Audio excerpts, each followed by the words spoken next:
I still remember that day, 10 years ago, when my decade-long dream of attending college came true. The acceptance letter from State University sat in my trembling hands. Excited, I asked my parents about accessing my college fund, $12,000 saved since my birth. My mother broke down crying, revealing they spent it all on my brother Troy's fifth rehab attempt. When she whispered, "Your brother needed it more," I stood stunned into silence. I walked away without arguing, but that betrayal became the catalyst for completely transforming my life's direction.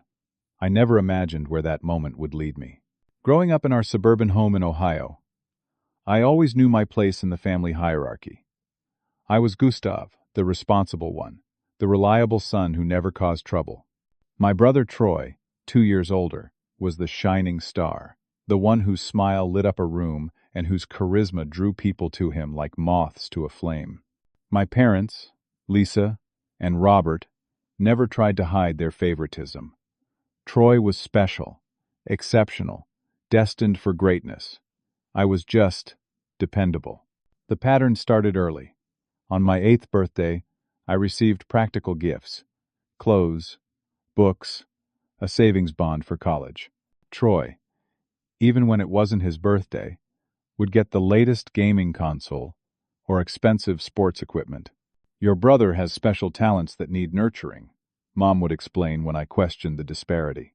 When Troy made the varsity football team as a freshman, Dad threw a backyard barbecue and invited the entire neighborhood. When I made honor roll 4 years straight, I got a pat on the back and a "good job, son." It wasn't that they didn't love me.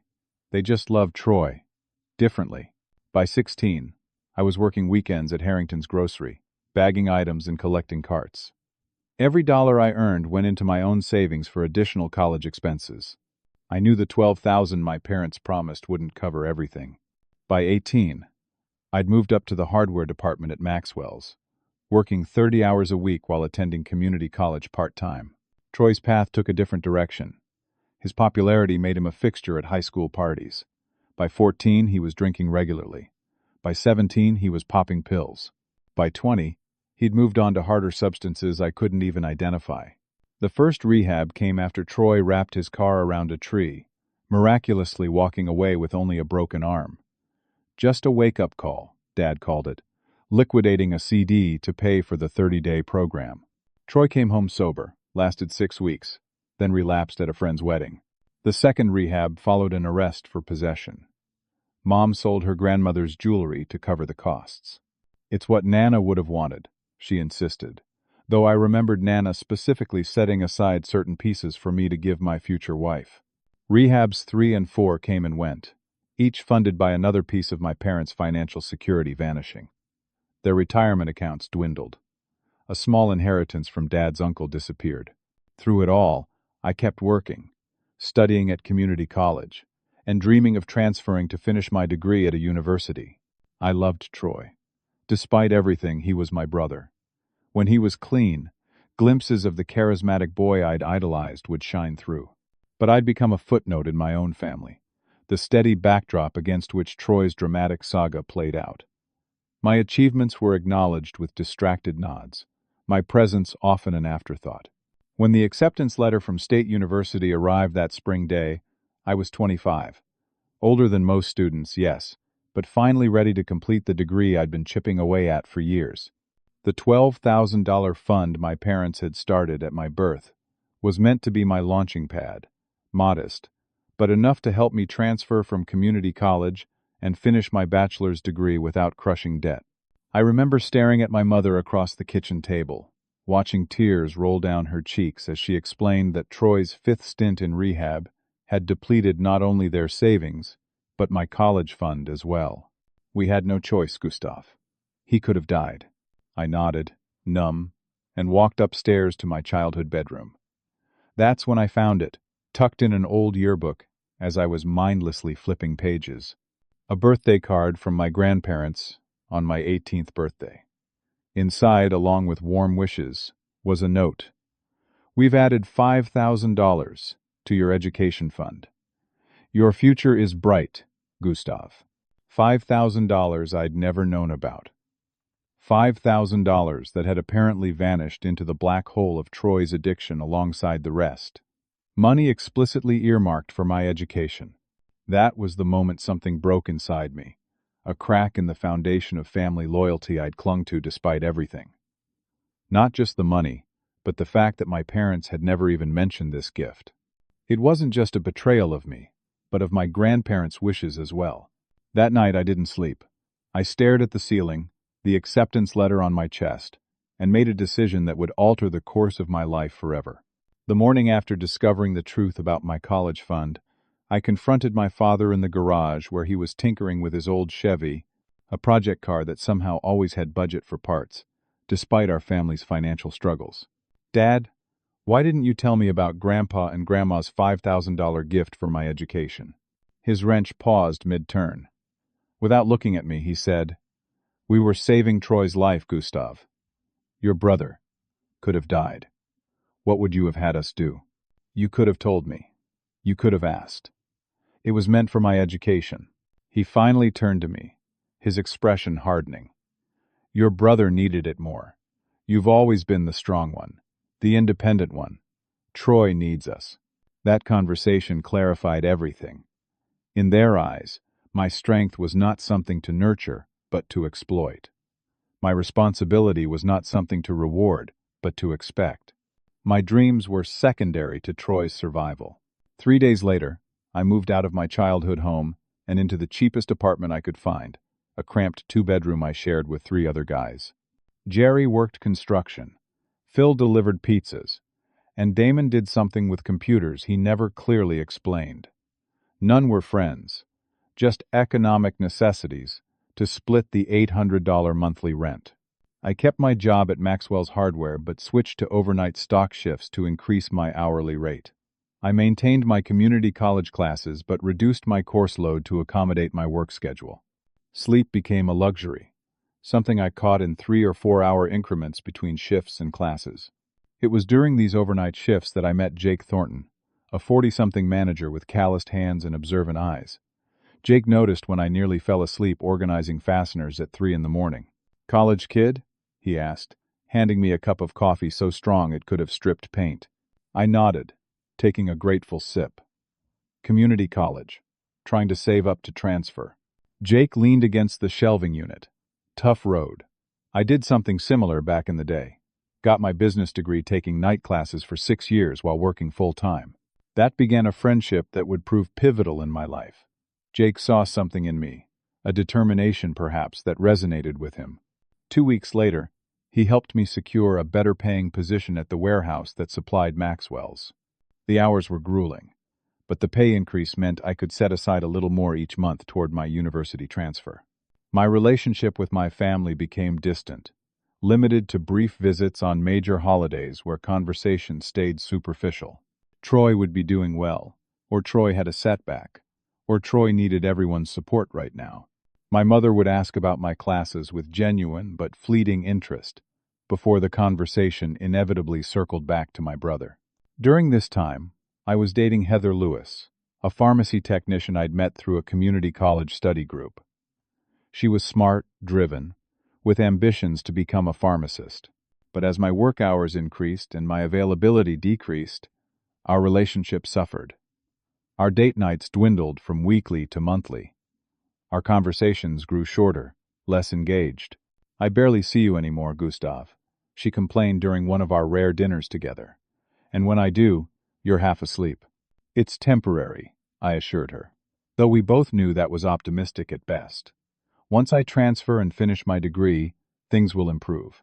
6 months after moving out of my parents' house, Troy completed his 5th rehab program and returned home. This time, it seemed different. He secured a job at Riverdale Motors, selling cars. His complexion cleared, his eyes brightened, and his old charisma returned. My parents were ecstatic, telling anyone who would listen about Troy's amazing recovery. When I made the dean's list that semester despite my punishing schedule, my mother said, "That's wonderful, honey," before immediately launching into a story about how Troy had sold 3 cars in one day. I tried not to let it bother me. I was building my own life now, step by difficult step. Heather and I were talking about getting a place together once her lease ended, which would help financially and give us more time together. Things were slowly improving, or so I thought. Then came the family dinner that shattered what remained of my old life. It was my mother's birthday, and I'd taken a rare night off to attend. The conversation flowed around me, primarily focused on Troy's sales achievements and how the dealership manager was mentoring him. I picked at my pot roast, contributing occasional nods and smiles, when Troy cleared his throat dramatically. "I have an announcement," he said, his smile wide and bright. "Heather and I are engaged." The fork slipped from my fingers, clattering against the plate. "Heather?" I repeated numbly. Troy's smile faltered slightly. "You're Heather, bro. We've been seeing each other for a few weeks now. She was going to tell you, but—" He trailed off with an apologetic shrug that didn't reach his eyes. My mother clasped her hands together in delight. "Oh, this is wonderful news. Another reason to celebrate."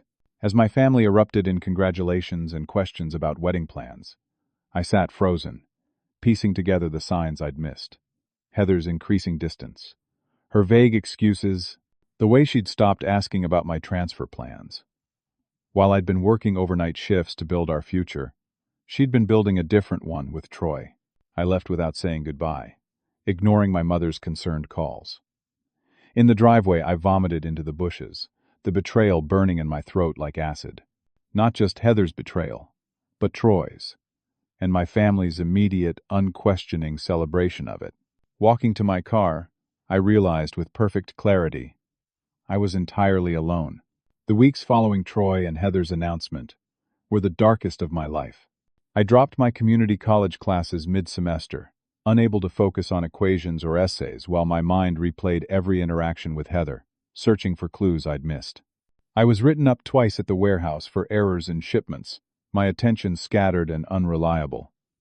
The third warning came with a termination notice. Sleep, already a scarce commodity in my life, became almost impossible. I'd lie awake for hours, then drift into restless dreams where Troy and Heather laughed at me from the end of a long hallway I could never reach. I stopped responding to texts from classmates. I skipped rent payments, avoiding my roommates, by staying out late or leaving early. My appearance deteriorated. I stopped shaving, showered irregularly, wore the same clothes multiple days in a row. The face in the mirror became unrecognizable, hollow-eyed and gaunt. I was 25 years old and felt like I had reached the end of a road leading nowhere. One Tuesday afternoon, slumped on a park bench watching children play on equipment. I was too old to enjoy. I heard a familiar voice. "Thought that might be you. Almost didn't recognize you under that beard." Jake Thornton stood before me, work boots dusty, Maxwell's hardware cap pulled low over his eyes. I hadn't seen him since losing the warehouse job. "Hey, Jake," I managed, my voice rusty from disuse. He sat beside me, not too close, respecting the bubble of isolation I'd built around myself. "Heard you left the warehouse. And school too." I shrugged, unable to summon the energy to explain or defend my choices. "Want to grab some coffee?" Real stuff, not that warehouse sludge. Something in his casual tone, the absence of pity or judgment, broke through my fog. I nodded and followed him to a diner across from the park. Over plates of eggs and bacon that I barely touched, the story spilled out. The college fund, Troy's rehabs, the betrayal by Heather. Jake listened without interruption, occasionally refilling my coffee cup from the carafe the waitress had left. When I finished, Jake leaned back in the vinyl booth. "That's a tough hand you've been dealt, Gustav. But you know what the difference is between a setback and an ending?" I looked at him, waiting. "Perspective," he said simply, "and a willingness to get back up." Jake then shared his own story, one I'd never heard during our warehouse shifts. How his brother had stolen his identity, racked up $50,000 in debt, then disappeared to another state. How Jake had spent 7 years rebuilding his credit and his life. How he'd nearly given up multiple times but found reasons to continue. "My brother and I don't speak anymore," Jake concluded. "Some betrayals can't be fixed, but I didn't let his choices dictate my future. That's the only real power we have sometimes. The power to keep moving." Before we left the diner, Jake made an offer. His brother-in-law Patrick ran a construction company and needed reliable workers. The pay was decent, the hours long but predictable. "It's not a career," Jake cautioned, "but it could be a lifeline while you figure out your next move." I started the following Monday, knowing nothing about construction but willing to learn. Patrick assigned me to Gary, a foreman with 30 years of experience and little patience for mistakes. I hauled lumber, mixed concrete, cleaned up job sites, and gradually learned basic carpentry skills. My body, soft from warehouse work, hardened into muscle.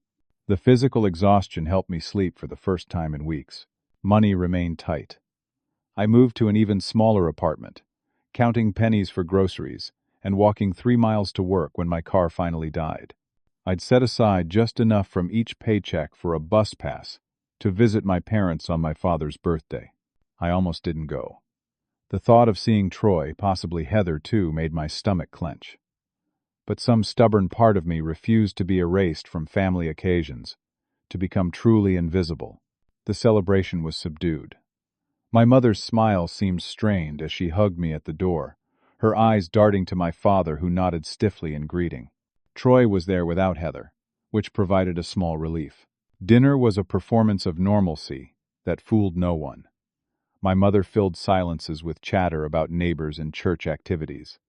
My father focused intently on his pot roast. Troy seemed jittery, excusing himself to the bathroom multiple times. It was during dessert that I overheard them in the hallway, Troy and my father speaking in hushed, urgent tones. "I need 10,000 for the wedding venue deposit," Troy was saying. "Heather has her heart set on Lakeside Gardens." 10,000? My father sounded pained. "Troy, we're still paying off the second mortgage we took for your last treatment." "I know, Dad. But this is important. This is my future. I'll pay you back from my commissions." There was a long pause. Then my father's defeated sigh. "We'll figure something out. Your mother and I want you to be happy." Something snapped inside me. I'd lost my education fund, my girlfriend, my self-respect, while Troy continued to drain my parents dry without consequence. I found myself standing in the hallway without consciously deciding to move. "You're unbelievable," I said, my voice shaking. "All of you." Troy had the grace to look embarrassed. My father's expression hardened into the defensive mask I knew too well. "You don't understand, Gustav," he began. "No, I understand perfectly. Troy needs, Troy gets. It doesn't matter who gets hurt in the process. It doesn't matter that you're drowning in debt. It doesn't matter that you stole my college fund. Troy needs, Troy gets." My mother appeared behind them, her face pale. "Gustav, please. Your brother is getting married. It's a special time." "Special?" I laughed, a harsh sound that hurt my throat. Was it special when he started dating my girlfriend behind my back? Was that part of his recovery program? Troy stepped forward. "That's not fair. Heather and I connected when she came to one of my family's support sessions. It just happened." "Nothing just happens with you, Troy. You take. You've always taken, and they've always given, no matter the cost." "That's enough," my father interjected. "You've always been jealous of your brother. We expected more from you, Gustav. You're supposed to be the practical one, the responsible one." "The practical one," I repeated slowly. "Is that why you never thought I'd actually go to college? Is that why my fund was the first thing you sacrificed?" My mother's eyes filled with tears. "We always thought you'd be fine on your own. You've always been so independent, so capable." The truth hit me like a physical blow. They'd never expected me to succeed. They'd never planned for my dreams to materialize. I was the backup plan, the safety net, the one who wouldn't cause trouble or need rescue. I was halfway to the front door when a glint of metal in the hallway bathroom caught my eye. The door was ajar, and on the counter next to the sink was a small mirror, a razor blade, and a thin line of white powder. Troy had relapsed. Again. The recovery my parents had been celebrating was just another performance in a lifelong series. I stood frozen, staring at the evidence, as the foundations of my family crumbled completely beneath me. I pointed silently at the bathroom, unable to form words.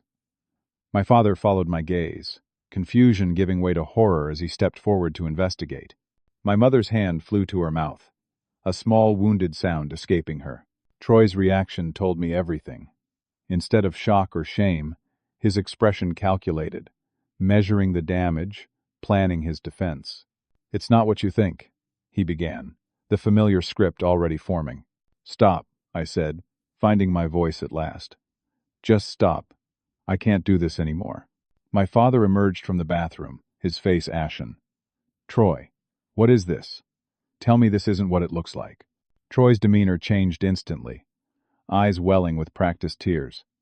"Dad," I slipped. "Just once. The pressure of the wedding, and work, and everything. I made a mistake. I'll call my sponsor right now." My mother was already moving toward him, arms outstretched in comfort. "Oh, honey, we'll get through this together." The scene was so predictable it felt scripted. I could see the next acts already. The tearful confessions, the promises to do better, the rallying of family resources for rehab attempt number 6, the eventual relapse when attention waned or obstacles appeared. "He's manipulating you," I said flatly. "He always has been." Troy's expression darkened. "That's rich coming from you. You've always resented me. Always wanted Mom and Dad to choose you instead." "Choose me?" I laughed incredulously. "I've never been chosen. Not once." "See?" Troy turned to our parents. "He's jealous. He's always been jealous. That's why he's making such a big deal about this tiny slip-up. He wants to ruin my wedding, my relationship with Heather, everything I've built."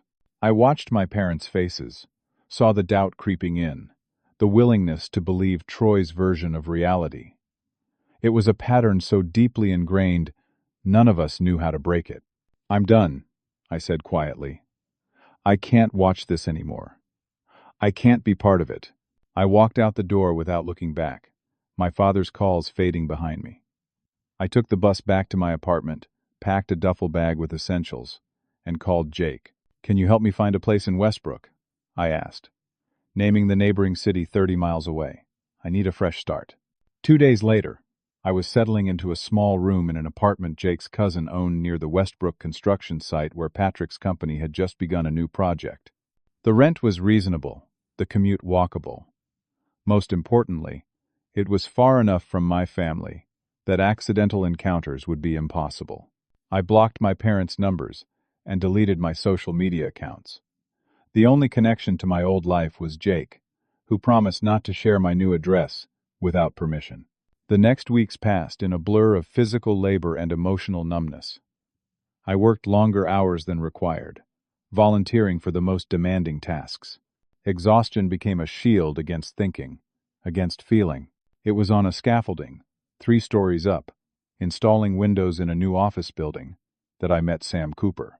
He was installing the aluminum framing, a lanky guy about my age with glasses perpetually sliding down his nose. During lunch breaks, while other workers discussed sports or complained about foremen, Sam sketched buildings in a worn notebook. "Architecture student," he explained when he caught me watching.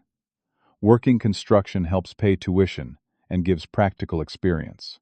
Plus, professors love when you can talk about how things are actually built, not just how they look on paper."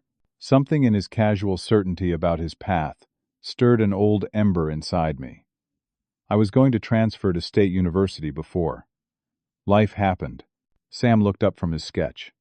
"What were you studying?" "Business administration," I admitted.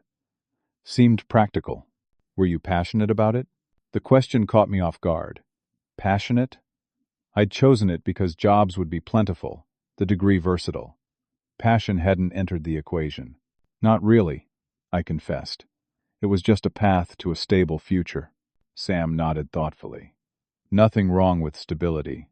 But you're going to spend most of your waking hours working. Might as well find something that fires you up." Our conversations became a regular feature of lunch breaks. Sam told me about night classes at Westbrook Community College, about scholarships available for part-time students, about professors who made accommodations for working adults. "The architectural drafting program is excellent," he mentioned one day. "And they're always looking for students who understand construction basics. You'd have a head start." The seed was planted. That weekend, I found myself at the community college, picking up brochures, talking to an admissions counselor. The architectural drafting certificate would take 2 years part-time, with options to transfer credits toward a full architecture degree later. Something long dormant stirred in my chest. Not quite hope, but its precursor, possibility. I enrolled in 2 evening classes for the fall semester, using money saved from construction overtime. I bought used textbooks and a basic drafting kit. For the first time since the college fund revelation, I allowed myself to imagine a future beyond survival. 6 months into my new life in Westbrook, my phone rang with an unfamiliar number. Against better judgment, I answered. "Gustav? It's Mom." My grip tightened on the phone. "How did you get this number?" "Jake," she admitted. I begged him. "It's an emergency, Gustav. Troy overdosed again. He's in the hospital." The familiar weight settled on my shoulders. "Is he going to be okay?"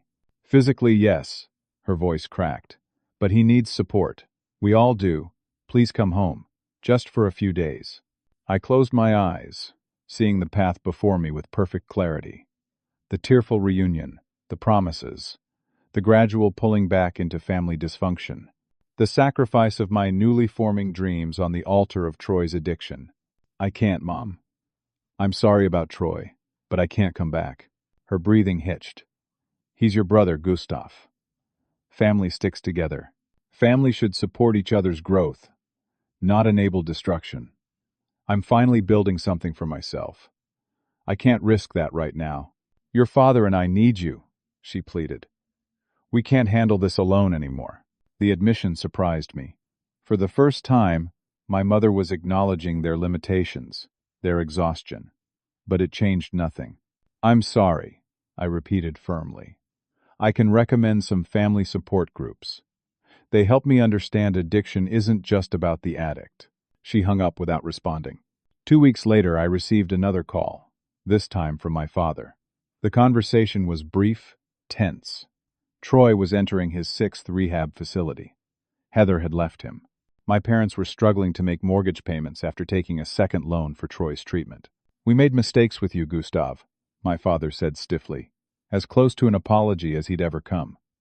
"But we're still family." I maintained my boundaries, offering emotional support but refusing financial assistance. I suggested resources, recommended counselors specializing in families of addicts, but remained firm about my physical distance. The real shock came 3 days later, when Troy appeared at my apartment door, unannounced and unwelcome. "Nice place," he commented, pushing past me into the small studio. "Very minimal." I crossed my arms, keeping the door open. "What do you want, Troy?" He paced the small space, picking up and examining my few possessions. "Can't a brother visit? Check on your welfare?" "You've never checked on my welfare in your life. What do you want?" His facade cracked slightly. "I need money. Just a loan until my next commission check." "I don't have money to loan you." "Come on, Gustav. I know you're good at saving. The responsible one, right?" His tone turned bitter. "The one who never screws up." "I don't have money," I repeated. "I'm working construction and taking night classes. Every penny is accounted for." Troy's expression darkened. "Night classes? So you're still on that college kick? Mom and Dad lost their house because of your selfishness, you know. If you'd helped instead of running away. They lost their house because they've been enabling your addiction for years," I corrected quietly. "That's not my responsibility to fix." Troy's anger flashed. "Always judging me. Always thinking you're better. You have no idea what it's like to fight this disease every day." "You're right, I don't. And I'm sorry you're struggling. But I can't help you with money." "Fine." He moved toward the door, then paused by my small desk where my laptop sat open. "I'll tell Mom and Dad you send your love." It wasn't until the next morning that I realized my laptop was gone, along with my external hard drive containing all my design work and class assignments. Troy had stolen them while distracting me with guilt and accusations.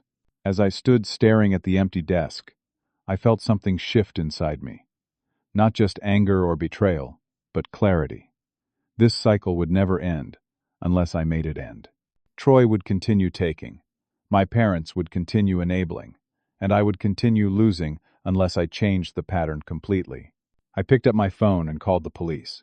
Filing a police report against my own brother was the hardest and simplest thing I'd ever done. The detective who took my statement was matter-of-fact, asking for serial numbers and purchase receipts. I provided what information I could, described Troy, and gave my parents' address as his likely location. Family theft is common with addiction cases, the detective noted without judgment. Do you want to press charges if we recover the items? I took a deep breath. Yes, I do.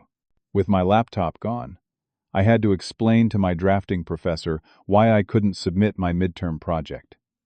Professor Williams was a former architect in his 60s, practical and straightforward. Family problems, I explained vaguely. He studied me over reading glasses. You've been my most committed student, Gustav. Always prepared, always on time. I'm inclined to grant an extension, but I need to know this won't become a pattern. The words spilled out before I could filter them. The stolen college fund, Troy's addiction, the laptop theft. Professor Williams listened, without interruption, his expression unchanged. When I finished, he removed his glasses. My brother was an addict. Died of an overdose in '98. I understand family dynamics around addiction better than most. He granted a 2-week extension, then added, "Have you considered applying for the Westbrook Architectural Scholarship? It's intended for students demonstrating financial need and academic promise. The deadline is next month." That evening, in my apartment with its conspicuously empty desk, I made a decision. If I was serious about becoming an architect, I needed a comprehensive plan, not just reaction and survival. I bought a notebook and began mapping out the next 5 years of my life in meticulous detail. First, finances. I created a budget so strict it left no room for impulse or luxury. Every dollar was allocated. Rent, utilities, food, transportation, tuition, books, savings. I calculated exactly how many hours I needed to work to meet these expenses while allowing time for classes and studying. Second, education. I researched the full requirements for an architectural degree, plotting the most efficient path from drafting certificate to bachelor's degree to potential master's program. I identified prerequisites, transfer requirements, and specialized courses that would strengthen my applications. Third, career development. I approached Patrick about weekend work doing basic drafting for the construction company. Nothing fancy, I explained. Just converting field notes to clean drawings for the contractors. Patrick agreed to a trial period, offering a flat rate per drawing that was modest but valuable supplemental income. More importantly, it was relevant experience I could add to my resume. With my plan established, I threw myself into execution. Weekdays were spent on the construction site. Evenings were dedicated to classes and homework. Weekends I drafted for Patrick and studied. Sleep became a carefully budgeted commodity, limited to 6 hours nightly with occasional naps between commitments. The laptop theft proved unexpectedly beneficial in one way. Professor Williams took a more active interest in my progress. He introduced me to CAD software in the college computer lab, arranged for after-hours access to drafting tables, and began mentioning my name to colleagues in the architectural community. "You have a unique perspective," he told me during one late evening session. "Your construction experience shows in your designs. You understand how things are actually built, not just how they look on paper." 3 weeks after filing the police report, I received a call from the detective. They'd recovered my laptop from a pawn shop across town. Troy had been arrested attempting to sell my external hard drive at another location. "Your parents have been calling the station," the detective informed me. "They want you to drop the charges." I gripped the phone tightly. "I can't do that." "That's your right. Just thought you should know they'll probably contact you directly." They did, that same evening. My mother called first, tearful and pleading. "He made a mistake, Gustav. He's sick. A criminal record will ruin his chances of recovery." My father called next, his tone alternating between anger and bargaining. "This family has been through enough without adding court appearances and legal fees. If this is about the money, we can figure something out." I listened to both without yielding. This isn't about punishment. It's about consequences. Troy needs to understand his actions affect others. The following day, Sam helped me retrieve my laptop from the police station evidence room. The external drive would remain in custody until after the hearing. Tough situation, Sam commented as we walked back to my apartment. You okay? I considered the question seriously. Yeah, I think I am. For the first time in a long time. With my laptop recovered, I doubled down on my architectural studies. Professor Williams's mention of the Westbrook Architectural Scholarship had planted a seed. The application required a design proposal for affordable, sustainable housing that could be implemented in urban environments. I spent weeks researching innovative approaches, drawing on my construction experience to ensure practicality alongside innovation. The resulting design incorporated modular components that could be efficiently manufactured and assembled, reducing construction costs while maintaining aesthetic appeal. When Professor Williams reviewed my preliminary sketches, his eyebrows rose. This is ambitious. You've considered not just the visual design but the manufacturing and construction processes. I wanted it to be realistic, I explained. Beautiful buildings that can't be built affordably defeat the purpose of affordable housing. My scholarship application, including the housing design, was submitted 3 days before the deadline. 2 months later, I received notification that I'd been selected as one of 5 recipients, providing partial tuition coverage for the following academic year. The victory was sweet, but private. I had no one to share it with except Sam and Jake, who took me out for beers at a local pub. My parents remained focused on Troy's legal troubles, which had expanded to include charges from the second pawn shop. Throughout this period, the calls from my parents continued, growing increasingly desperate as Troy's court date approached. I maintained my position, agreed to testify if required, and continued my forward momentum. My days fell into a demanding but purposeful rhythm. Construction work provided income and practical knowledge. Classes and drafting filled evenings and weekends. My designs improved steadily, gaining recognition from professors and fellow students. Patrick's weekend drafting arrangement expanded to include basic design work for small renovation projects. My clients appreciate your practical approach, he explained, raising my per-project rate. You design things that can actually be built on budget. 10 months after filing the police report, I attended Troy's hearing. He'd accepted a plea deal, restitution, probation, mandatory treatment, and community service.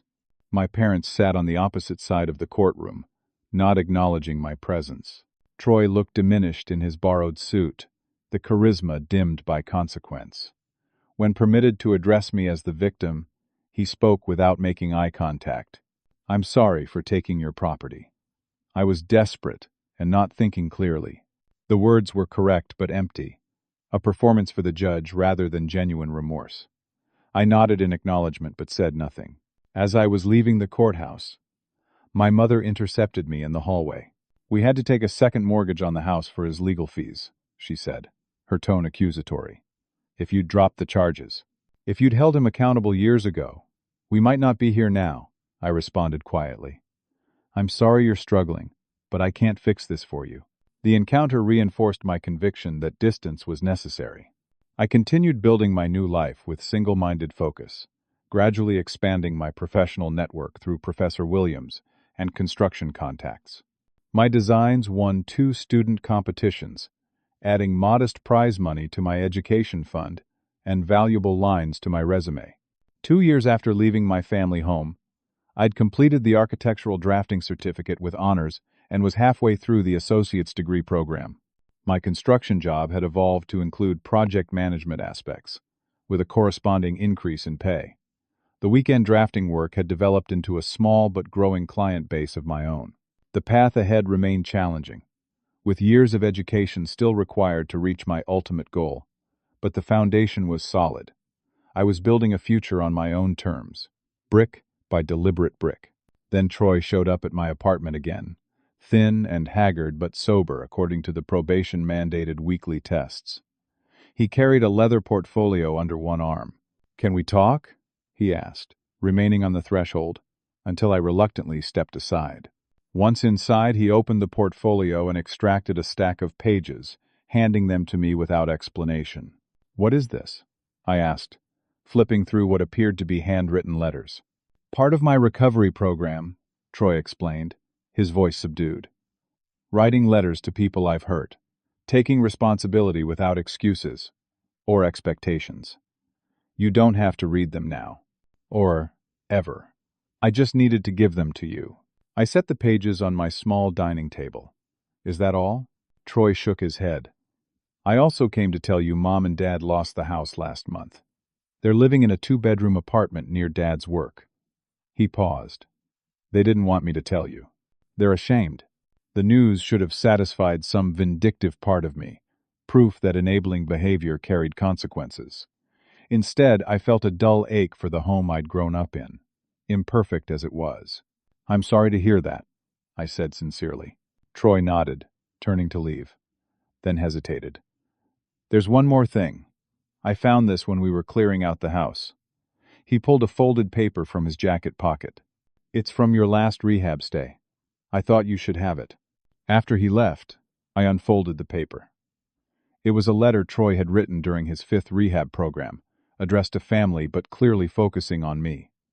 As I read, a cold weight settled in my stomach. "I've always known I was destroying Gustav's opportunities," Troy had written in shaky handwriting. "I've taken his college fund, his girlfriend, his place in the family. I did it because I couldn't stand that everything came so easily to him. His discipline, his focus, his ability to move steadily toward goals while I keep falling apart. I've been jealous of Gustav my entire life, and instead of admitting it, I've systematically taken everything he valued." The letter continued, detailing incidents throughout our childhood where Troy had deliberately sabotaged my projects, spread rumors about me at school, or manipulated situations to make himself appear victimized. The raw honesty was unsettling, forcing me to reconsider our shared history through a different lens. I set the letter aside, unsure how to process this new information or what, if anything, to do with it. The one certainty was that I would continue on my chosen path, regardless of past revelations or family complications. The following day, I returned to the drafting table, refining designs for my latest competition entry. The future remained mine to build, one careful line at a time. 3 weeks after Troy's unexpected visit, I received a call from Detective Ramirez, who had handled my laptop theft case. "We recovered your external hard drive from evidence," she informed me. "You can pick it up at your convenience." I'd nearly forgotten about the drive in the months since the hearing. "Thank you. I'll stop by tomorrow. There's something else," she added. "Your brother was arrested again last night. Possession charges. Given his probation status, he's facing potential jail time." The news landed like a stone in still water, sending ripples through my carefully constructed calm. "I see. Thank you for letting me know." I hung up, emotions churning. Troy's relapse wasn't surprising, but the timing was perplexing. He'd seemed genuinely committed to recovery during our last encounter, his confession letter raw with painful honesty. That evening, I retrieved the hard drive from the police station. Plugging it into my laptop, I discovered most files intact. Class assignments, design projects, research materials. It felt like recovering artifacts from a previous life, one where betrayal had still held the power to devastate rather than merely disappoint. Professor Williams granted an extension on our current project, recognizing my distraction. "Family situations don't resolve neatly," he observed. "Take the weekend, clear your head, come back, focused on Monday." Instead of reprieve, the weekend brought crisis. My mother called Saturday morning, her voice thin with exhaustion. "Troy's arraignment is Monday. The public defender says he'll likely serve time, unless we can get him into a residential treatment program immediately. We don't have the resources anymore, Gustav." I wouldn't ask if there were any other option. "What exactly are you asking, Mom?" Her hesitation spoke volumes. "Your scholarship money. Could you postpone a semester? Just until we get Troy stabilized?" The request was so predictable, it was almost comical. Even now, after everything, Troy's needs automatically outranked mine. Some patterns never changed unless actively broken. "No," I said firmly. I won't derail my education again for Troy. I can't. He's your brother, Gustav. He could go to jail. Actions have consequences. Maybe that's exactly what he needs. She hung up, without another word. Sunday morning, another call, this time from an unfamiliar number. This is Detective Watkins from Westbrook PD. There's been a break-in at your apartment building.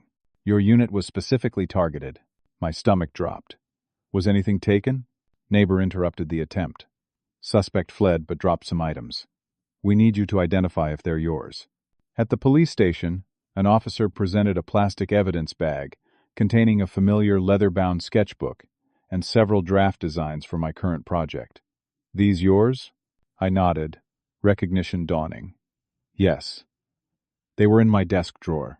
Any idea who might have targeted your apartment specifically? I hesitated only briefly. My brother, Troy Davis. He was recently arrested in Riverton on drug charges. Detective Watkins made notes. Any history of similar behavior? He stole my laptop last year. I pressed charges. He's currently on probation. The detective's expression tightened. Probation violation on top of new charges. Not good for him. We'll coordinate with Riverton PD. I signed the necessary paperwork and returned to my apartment, now feeling violated in a space I'd created specifically to escape family chaos. Sleep eluded me as I contemplated Troy's escalating desperation.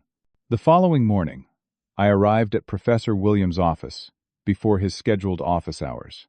I need to request an extension on all current projects, I explained, describing the break-in and its connection to Troy's situation. Professor Williams listened thoughtfully. Extensions granted, but with a condition. You'll recreate your designs from memory, without referencing your recovered sketches. Why? I asked, confused. Because sometimes our greatest creativity emerges when we're forced to rebuild. He leaned forward. When I lost my architectural portfolio in a house fire, I had to redraw everything from memory. The new versions were better because I unconsciously refined while recreating. The challenge was daunting but energizing. That evening I began sketching from memory, surprised by how readily the core concepts flowed onto fresh paper. As Professor Williams predicted, the recreated designs incorporated subtle improvements, refinements I might not have attempted with the originals available for reference. Wednesday afternoon, my phone rang again. Detective Ramirez from Riverton. We found your brother attempting to pawn architectural design materials at a shop near the university. The owner recognized professional drafting supplies and called it in. We've recovered numerous items with your name on them. Is he in custody? I asked. Yes. Given the probation violation, he's being held without bail pending a hearing.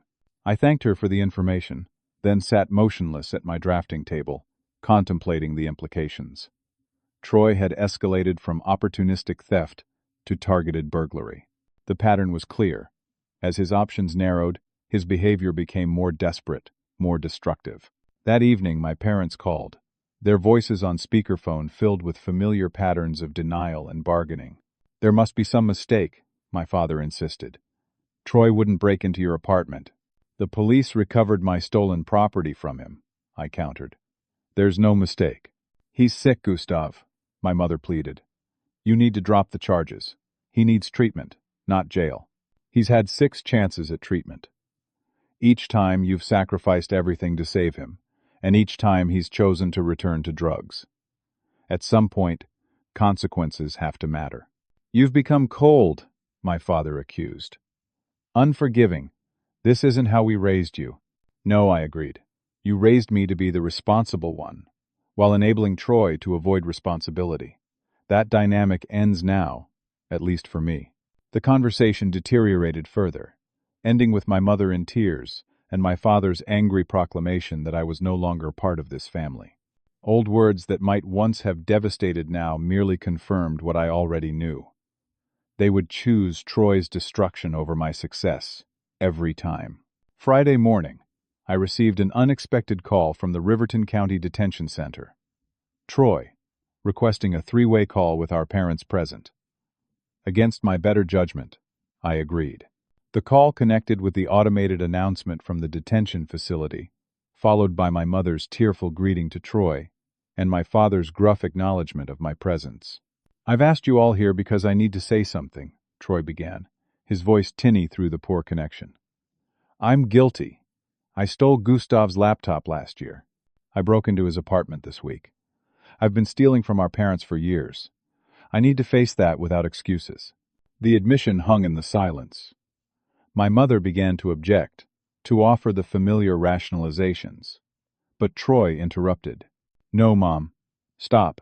This is important." His voice strengthened. "I've been manipulating all of you for years. I've played you against each other. I've taken advantage of your love and support. And I've never faced real consequences, because you've always protected me from them." My father cleared his throat. "Son, you're being too hard on yourself. Addiction is a disease."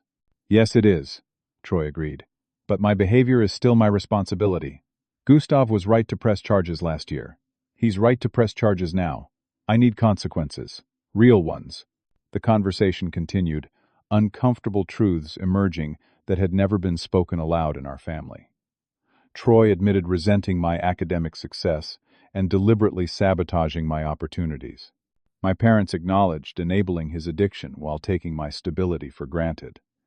I confessed my bitterness at always being the family afterthought despite my efforts to succeed. By the call's end, we'd reached an unprecedented place of painful honesty. Troy would plead guilty to all charges and accept whatever sentence was imposed. My parents would attend Al-Anon meetings for families of addicts.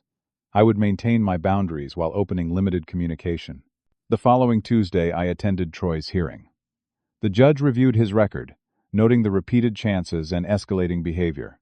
Troy stood straight, accepting responsibility without excuses when permitted to speak. "I've manipulated the system and my family for too long," he stated clearly. "I need structure and consequences to have any chance at lasting recovery." The sentence came down.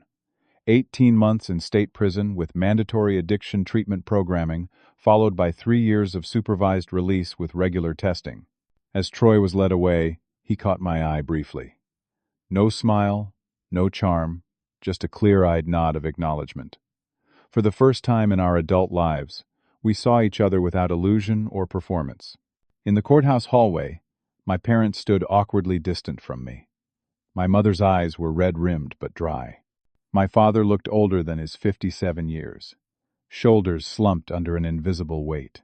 "We've made so many mistakes," my mother said softly. "With both of you." My father nodded stiffly. "The counselor at Al-Anon says we've been enabling Troy's addiction while taking your resilience for granted, that we've hurt you both through different types of neglect." It wasn't quite an apology, but it was more acknowledgement than I'd ever received. "It's going to take time," I said cautiously. "For all of us. We'd like to see your apartment sometime," my mother ventured. "If that would be okay." I hesitated, then nodded. "Maybe next month. Small steps." As I walked away, I felt a subtle shift, like tectonic plates realigning after an earthquake. The landscape of our family had fundamentally changed. What would grow in this new terrain remained to be seen, but for the first time in years, I felt cautiously optimistic about the possibilities. 3 years later, I stood in the auditorium of Westbrook State University, adjusting the tassel on my graduation cap. The architectural program had been challenging, exhausting, and completely worth every late night and early morning. I'd completed my bachelor's degree with honors, my thesis project on sustainable urban housing having attracted attention from several firms. In the audience, I spotted my parents seated awkwardly but present, my mother clutching a small bouquet. Near them sat Jake and his wife, who had become surrogate family during my educational journey. Professor Williams was on stage with the faculty, having become both mentor and friend throughout my academic career. Most surprising was Troy, seated near the aisle, 1 year out of prison and 14 months sober in his longest period of recovery yet. He worked as a peer counselor at the treatment center where he'd completed the prison's mandatory program, his hard-earned insights now helping others navigate early recovery. Our relationship remained cautious, built on clear boundaries and honest communication, rather than the manipulative patterns of our youth. He'd made amends through actions rather than words, respecting my space, celebrating my achievements without resentment, acknowledging the damage his addiction had caused, without expectation of immediate forgiveness. When my name was called, I crossed the stage to receive my diploma, years of determination culminating in this moment. I allowed myself to briefly scan the audience, noting the unexpected pride on my father's face and the tears tracking down my mother's cheeks. Small steps indeed. The reception afterward was a blend of professional networking and personal celebration. Professor Williams introduced me to partners from Westbrook Urban Design, the firm that had expressed interest in my thesis project. Troy maintained a respectful distance, engaging politely with Jake, while giving me space with potential employers. My mother hugged me tightly, whispering, "We're so proud of you, Gustav. So proud of the man you've become despite our failures." My father's handshake was firm, his words gruff but sincere. "You did this on your own. Built something real. That takes character." Later that week, I received a job offer from Westbrook Urban Design, a starting position with growth potential, focusing on sustainable community projects. The salary was modest, but sufficient, especially combined with the small freelance client base I'd built during school. I moved from my student apartment to a small but modern one-bedroom closer to downtown, using my first bonus to open an education fund for Troy's son, Jacob, born during Troy's incarceration to a woman he dated briefly before his arrest.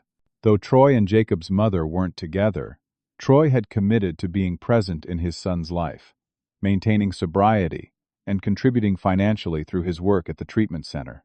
The education fund was my way of breaking another family pattern, ensuring Jacob would have opportunities regardless of life's complications. My parents had sold the family home during Troy's incarceration, moving to a smaller condo that better matched their reduced circumstances. They were slowly rebuilding financially, my father working past traditional retirement age to recover from years of economic instability.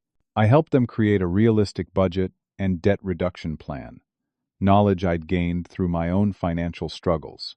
Our relationship remained a work in progress, marked by occasional tension but increasingly grounded in honest communication rather than unspoken resentments. At Westbrook Urban Design, I met Lauren Reynolds, an interior designer whose practical approach to aesthetics complemented my focus on structural integrity and functionality. Our professional collaboration gradually evolved into friendship, then cautious dating, both of us bringing past relationship baggage that required patience and clear communication. Unlike Heather, Lauren understood my complicated family history and professional ambitions. She had her own complex background, having put herself through design school while caring for an ailing parent. We moved slowly, building trust through consistent actions rather than grand promises. Troy continued his recovery journey, marking 18 months sober with a small celebration at a local restaurant. He'd begun taking business classes at the community college, working toward a counseling certification that would expand his career options beyond peer support. During dessert, he handed me an envelope. "I can't replace what was taken," he said simply, "but I can acknowledge it and work toward making amends." Inside was a check for $2,000, the first installment toward repaying my stolen college fund. The amount was modest compared to what had been taken, but the gesture represented something far more significant: accountability without excuses. On the one-year anniversary of my hiring at Westbrook Urban Design, I was assigned my first major project as lead designer, an affordable housing complex with dedicated space for community education and recovery support services. The irony wasn't lost on me, this professional opportunity aligning so perfectly with my personal journey. I invited Troy to review the preliminary designs, his experience in recovery providing valuable insights into creating spaces that would genuinely serve those rebuilding their lives. My parents attended the public hearing, where the project received preliminary approval, sitting quietly in the back but visibly proud, as I presented the concept to the City Planning Commission. That evening, showing my family the blueprint spread across my dining table, I felt a sense of completion that had nothing to do with the project itself. The college fund that had been taken from me had indeed set me on a different path than I'd originally envisioned, but that diverted path had led me to discover my true calling, my authentic strength. 10 years ago, when I found out my college fund was gone, I thought my future had been stolen, I told them. tracing the outline of the community center that would anchor the housing development. I was wrong. That moment forced me to build something entirely my own, brick by brick, choice by choice. My mother wiped away tears. My father nodded solemnly. Troy, who had caused both the wound and witnessed the healing, simply said, "You always were the builder in the family, Gustav." I just never understood what that really meant until now. The road ahead would still have its challenges. Family dynamics don't transform overnight. Recovery remains a daily choice. Professional success requires constant growth. But standing there, surrounded by the blueprints of my future quite literally spread before me, I understood the lesson that had emerged from betrayal and loss. True success comes not from what was taken from you, but from what you choose to build despite the loss. Have you ever had to rebuild your life after a major betrayal or setback? How did you find the strength to move forward? I'd love to hear your stories in the comments below. And if this journey resonated with you, please like, subscribe, and share with someone who might need to hear that setbacks can become foundations for something greater. Thank you for listening to my story. And remember, we all have the power to redesign our lives, one brave decision at a time.